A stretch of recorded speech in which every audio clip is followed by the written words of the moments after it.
बिस्मिल्लाहिर्रहमानिर्रहीम। अस्सलाम वालेकुम नाजरीन, उम्मीद करता हूँ आप तमाम लोग खैरियत से होंगे। नाजरीन, आज की बड़ी खबर ये है कि शहबाज शरीफ साहब के बाद, हमजा शहबाज साहब के बाद सलमान शहबाज साहब भी बरी हो गए मनी लॉन्ड्रिंग केसेस में से। इसकी तफसील थोड़ी सी मैं आपके सामने रखता हूँ। और सेकेंडली, अता तारड़ साहब का आज का बयान जो बड़ा अहमियत का हामिल है, थोड़ा सा उसके ऊपर बात करते हैं कि मुल्क खुदादाद में कानून किस तरह ऑपरेट करता है, लॉ किस तरह अपना रास्ता इख्तियार करता है। वो रास्ता बड़ा फ़नी सा है।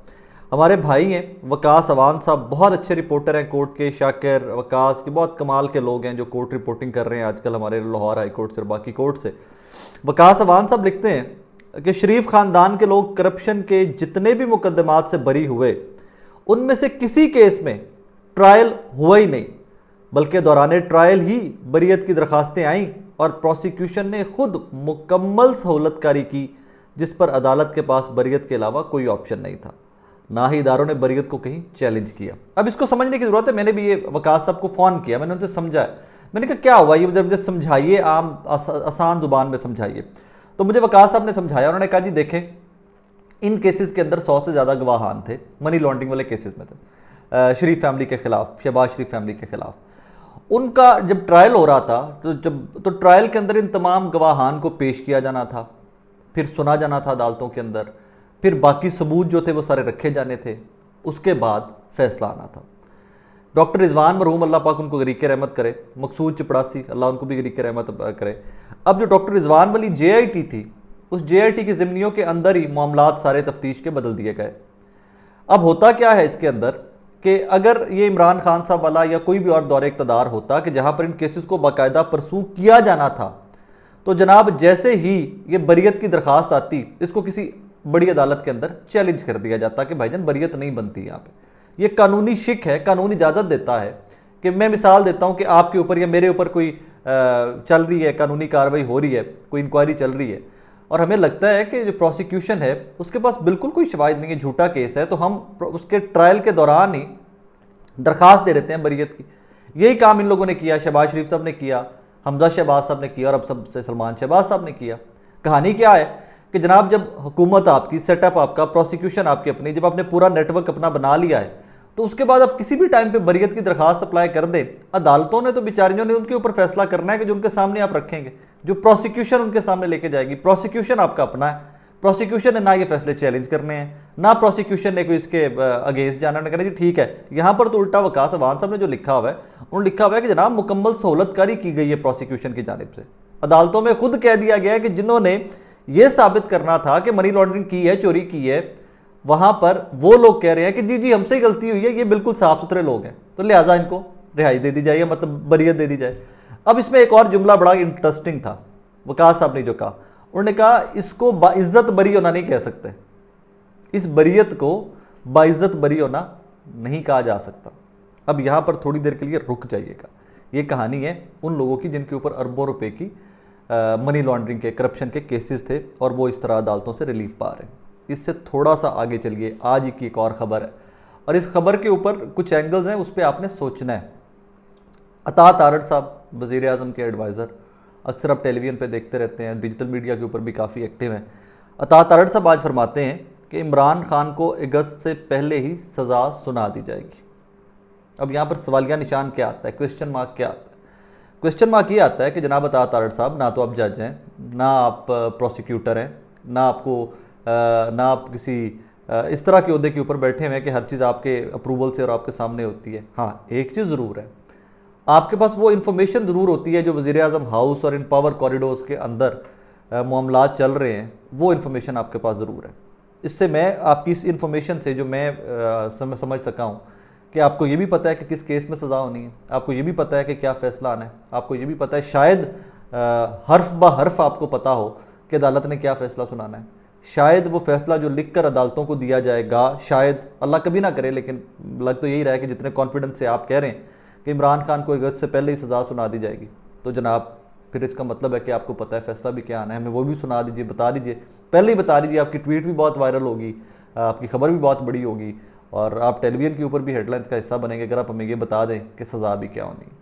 अल्लाह का नाम लो यार, बस कर दो, अदालतें हैं, निज़ाम है। वो तो वैसे ये सलमान शहबाज साहब वाले केस के बाद ही हमें समझ आ जाती है कि कौन सी अदालतें और कैसा प्रोसिक्यूशन इस मुल्क के अंदर है, लेकिन चलें, इतना भी ना इसको लेकर जाइए नीचे के सवालिया निशान ही आपके ऊपर उठते जाएं।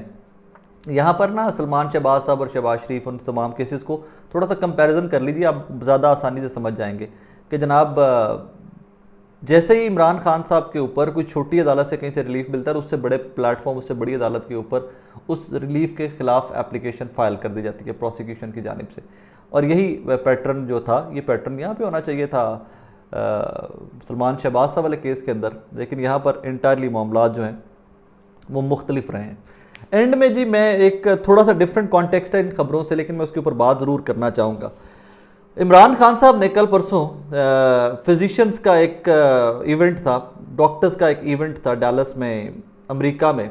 वहाँ पर अपना एक ऑर्गेनाइजेशन कह लीजिए डॉक्टर्स की है, पाकिस्तानी ओरिजिन के जो डॉक्टर्स हैं नॉर्थ अमेरिका के, वहाँ पर एक उनका सालाना इवेंट होता है। उस इवेंट के एक साइड पर प्लान किया हुआ था डॉक्टर्स ने इवेंट, वहाँ पर इमरान खान साहब ने ख़िताब करना था। जब इमरान खान साहब ख़िताब के लिए ऑब्वियसली वीडियो लिंक से ख़िताब था, जब वो ख़िताब करने आए हैं तो मेरे सामने वो फुटेज इस टाइम है, मैं वो फुटेज कोशिश करूँगा मैं आपको भी दिखा सकूँ। तो स्टैंडिंग ओवेशन, खड़े होकर डॉक्टर्स ने कितने मिनट क्लैप करके तालियां बजाकर इमरान खान साहब का खैर मकदम किया। यहाँ पर मैं जब वो फुटेज देखी है ना मैंने, तो मेरे जहन में पहला सवाल ये आया कि कोई डॉक्टर्स, कोई इंजीनियर्स, कोई सॉफ्टवेयर इंजीनियर्स, कोई पढ़े लिखे लोग, कोई वो कम्युनिटी जो ज़रखेज़ ब्रेन्स होते हैं, जो बड़े कह लीजिए तवाना और बड़े पॉजिटिव जहन, जो मुल्कों की बाइसे इज़्ज़त होते हैं, जिस तरह ये पाकिस्तानी डॉक्टर्स अमेरिका के अंदर है, ये यकीन मानिए ये पाकिस्तान की ये कम्युनिटी पाकिस्तान के लिए बड़ा बाइसे इज़्ज़त है। और ये अमेरिका में भी जिन लोगों से मेरी बात हुई कहते हैं पाकिस्तानी डॉक्टर्स बेहतरीन डॉक्टर्स में शुमार होते हैं पाकिस्तान या अमेरिका के अंदर। यहाँ के अमेरिकन भी इस चीज़ को समझते हैं कि हमारे डॉक्टर्स बेहतरीन डॉक्टर्स हैं, पाकिस्तानी डॉक्टर्स जो हैं। तो इस तरह के ज़रखेज़ जहनों से मुझे याद नहीं पड़ता कहीं पर नवाज़ शरीफ साहब ने खिताब किया हो। मुझे याद नहीं पड़ता कि कोई इस तरह के पढ़े लिखे डॉक्टर्स, इंजीनियर्स, सॉफ्टवेयर इंजीनियर्स, कोई managers, IT managers, project managers, कोई भी इस किस्म के जो लोग बहुत पढ़े लिखे लोग हैं, उन्होंने कहीं इमरान खान साहब को जिस तरह स्टैंडिंग ओवेशन दिया है, इसी तरह का कुछ स्टैंडिंग ओवेशन नवाज़ शरीफ साहब को कहीं पे मिला हो। ज़रूर मिला होगा। MP MNA जो लोकल हमारे यहाँ पे जो उनकी सियासी जमात है वो, या कुछ एक स्पेसिफिक तबका कारोबारी हज़रात का है, वो खड़े होकर तालियाँ उन्होंने ज़रूर नवाज़ शरीफ साहब के लिए बजाई होंगी। लेकिन ये डॉक्टर्स और इंजीनियर्स जो है ना, जो कि हाईली क्वालिफाइड लोग हैं और जो पाकिस्तान की इज्जत बढ़ा रहे हैं, ये इमरान खान को क्यों खड़े होकर स्टैंडिंग ओवेशन देते हैं, क्यों खड़े होकर तालियां बजा के इमरान खान के खैर मकदम कर रहे होते हैं। आपने कुछ भी कर लीजिए, इसका सवाल का जवाब बड़ा सादा सा है। आप कुछ भी कर लीजिए, पूरे मुल्क की मशीनरी इमरान खान के खिलाफ लगा दीजिए, आपने लगाई हुई है, मज़ीद लगा लीजिए। आप इमरान खान साहब को लोगों के जहनों से निकाल नहीं सके। आप पढ़े लिखे लोग जो अक्ल और दलील मांगते हैं, जो लॉजिक मांगते हैं, आप किसी भी लॉजिकल जहन को कन्विंस करने में नाकाम हो गए हैं कि Imran Khan is corrupt, Imran Khan is incapable and Imran Khan is threat to the country. लेकिन यही एलिगेशंस जब शरीफ फैमिली पे, जरदारी फैमिली पे, भुट्टो फैमिली पे आते हैं, तो वहाँ पर इन इल्ज़ामात के ऊपर लोग आंख बंद करके एतमाद कर लेते हैं। गलती कहाँ से हुई? अब तो इमरान खान को भी इक़्तिदार से निकले भी 1.5 साल हो रहा है, 15-16 महीने हो रहे हैं। अब तो इमरान खान की सियासत भी पुरानी होती जा रही है। तो ये कहाँ पर कोई कमी कोताही है, या कहाँ पर गलती हो रही है रियासत से, कहाँ पर गलती हो रही है इंस्टीट्यूशन से, कहाँ पर गलती हो रही है सियासतदानों से, इसके ऊपर सोचने की ज़रूरत है। कि जो बंदा आपके और मेरे मुल्क का फ़ख्र है, आप उसको तो विक्टिमाइज़ कर रहे हैं, एक अदालत से दूसरी अदालत, दूसरी अदालत से तीसरी अदालत, 160 से ज़्यादा मुकदमात, और दूसरी जानिब जिनके ऊपर तकरीबन साबितशुदा केसेस थे वो आज बाइज्जत बरी हो रहे हैं। That's the country we live in. और बस अल्लाह पाक आप पे, मुझ पे, इस मुल्क पे रहम करे। अपना बहुत सारा ख्याल रखिएगा, दुआ में याद रखिए।